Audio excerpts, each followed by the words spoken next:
There is a watch brand that many of the most respected collectors in the world refuse to take seriously. Mention it in a serious watch forum, and the reaction is immediate. Veteran horologists will tell you the movements are overpriced, the designs are loud, and the appeal is rooted more in attention than appreciation. In their view, real watch enthusiasts do not wear it. And yet, this same brand was acquired for hundreds of millions of dollars, and it became the official timekeeper of the FIFA World Cup. It sits on the wrists of world champions. And the man who built it openly admitted that controversy was not a flaw. It was the strategy. That brand is Hublot. Its rise is not really about watches.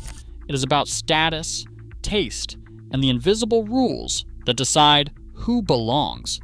3 assumptions about luxury watches start to break when you look closely at this story. And it begins with something deceptively simple: a rubber strap.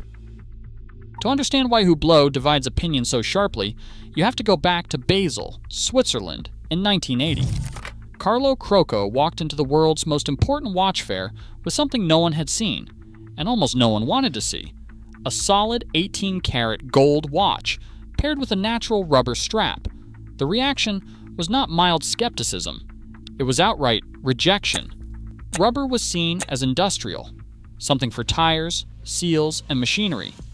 Pairing it with gold was not just unconventional, it felt offensive to an industry built on centuries of tradition.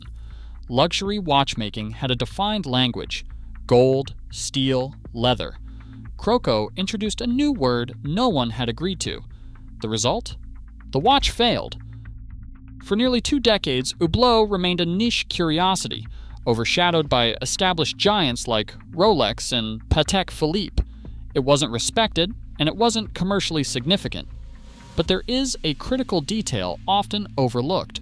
The rubber strap solved real problems. Gold bracelets scratch easily. They are uncomfortable in heat. They catch on clothing. Rubber, by contrast, was durable, lightweight, and practical. Crocco wasn't just trying to provoke. He was questioning whether traditional materials were actually better or simply more prestigious. The industry didn't want that question asked, and for 20 years, it wasn't. Hublot might have disappeared entirely if not for what happened in 2004, when Jean-Claude Biver acquired the brand.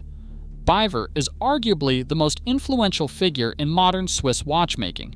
He revived Blancpain in the 1980s, helped restore Omega's global relevance, and built a reputation for turning overlooked brands into market leaders. When he bought Hublot, it was generating around 25 million Swiss francs annually. It was a struggling company with no clear identity. Many believed this would be his first major failure. Instead, he launched the Big Bang in 2005. The Big Bang did not look like traditional luxury. It was large, aggressive, and impossible to ignore.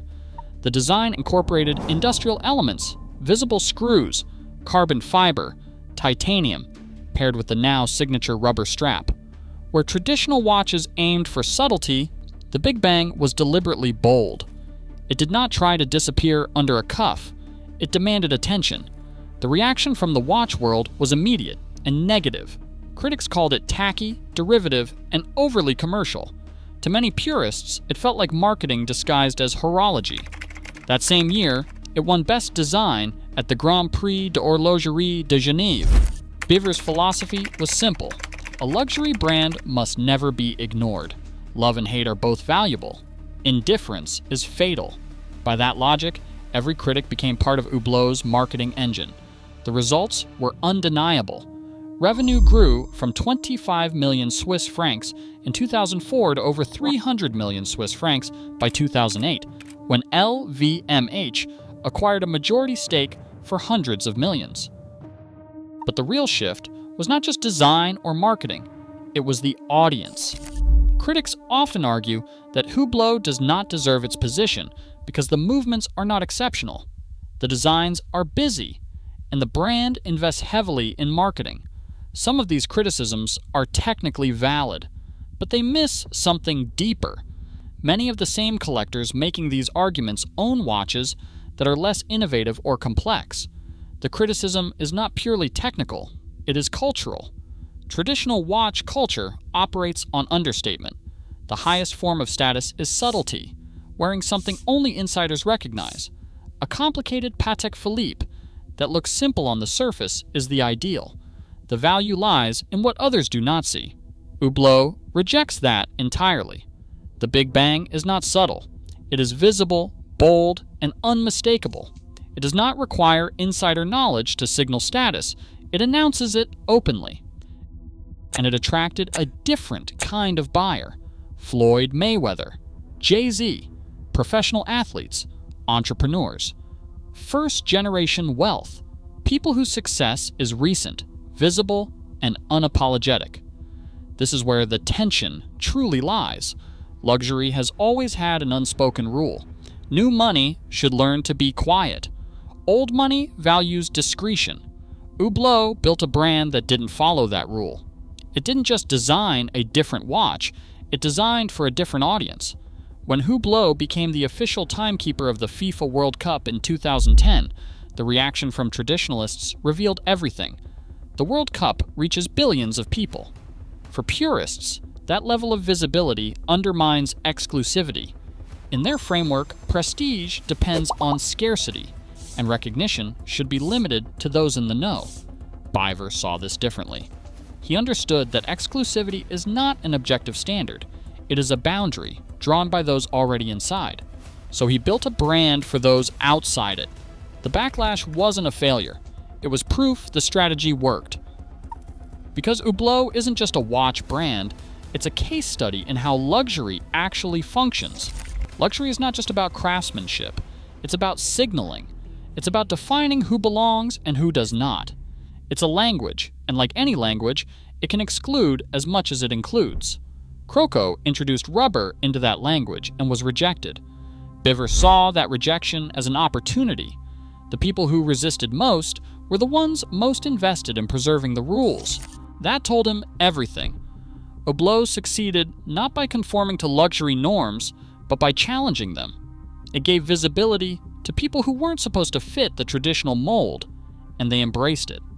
That is why the brand remains controversial. So before dismissing something as tasteless, whether it is a watch, a car, or a style, there is a question worth asking. Tasteless according to whom? Taste is never neutral. It reflects the preferences of those who set the rules first. Hublot disrupted those rules. The Big Bang sold to people who were not supposed to care about fine watchmaking, and they cared anyway. That is the part critics struggle to explain. Whether Hublot is the right watch for you is a personal decision, but understanding why it provokes such strong reactions reveals something far more interesting than watch design. It reveals how status works, because the most dangerous thing a luxury brand can be is forgettable. Hublot chose the opposite, and the watch industry has never forgiven it for that.